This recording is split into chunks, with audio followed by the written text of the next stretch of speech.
What's up, everyone? Welcome to the September 1st edition of FanDuel Tournament Plays presented by PrizePicks. I'm your host, Adam Scherer. You can follow me on Twitter at ChipMyMoneyDFS. And as a reminder, use the code AWESOMO when you sign up and make a deposit at PrizePicks. You'll receive one free month of Stokastic Plus Platinum. You'll also receive a 100% deposit bonus up to $100 on that first deposit.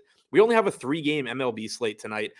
The Guardians and Orioles game that starts at 6:10 is included on the DraftKings slate, but not the FanDuel slate. So only 3 games starting at the normal time. But we're still going to take a look at 3 of the top tournament stacks, 3 of the top tournament pitchers for this abbreviated slate on FanDuel.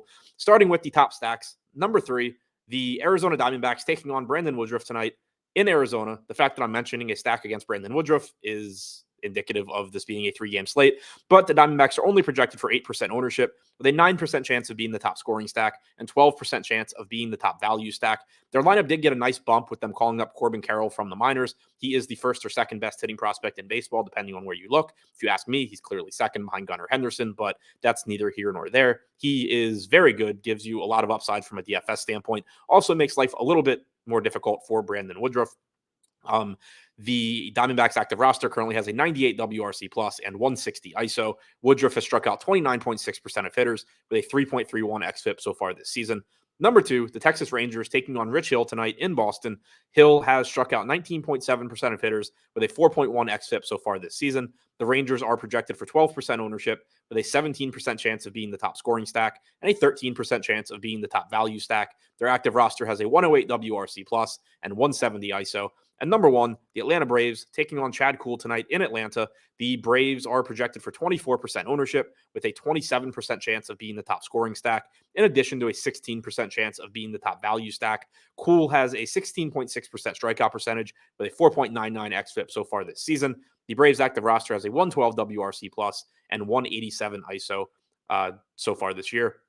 Now, before we take a look at the top 3 tournament pitchers, we do have a new promo code for viewers of these videos. That promo code is Adam MLB. You can find it written at the top of the screen. Use it, get 50% off Stokastic Plus weekly. This offer is available for new users only, but if you haven't already signed up for Stokastic Plus, take advantage, get 50% off. You'll get access to behind the paywall data, including the top stacks tool and the top pitchers tool that I referenced in these videos. Again, that's promo code Adam MLB. Use it and get 50% off Stokastic Plus weekly.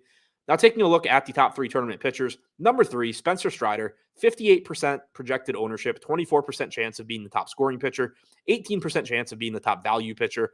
Just because I have him ranked 3, it's kind of difficult to do rankings on this slate, but Strider is the clear top pitcher here.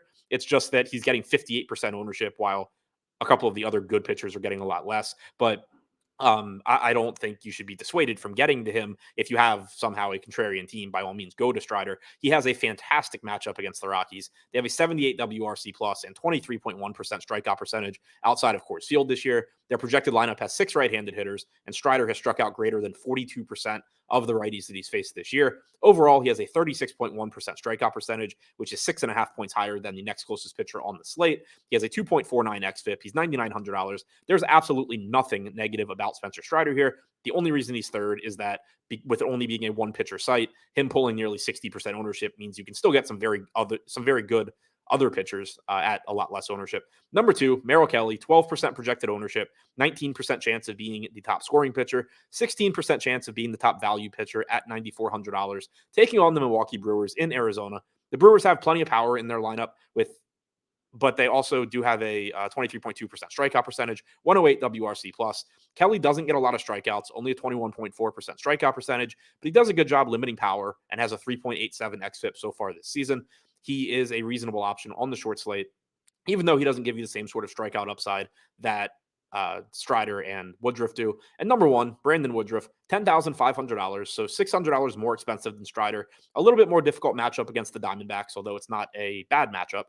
98 WRC plus and 20.5% strikeout percentage on the Diamondbacks active roster. Woodruff is second on the slate with a 29.6% strikeout percentage and 3.31 xFIP.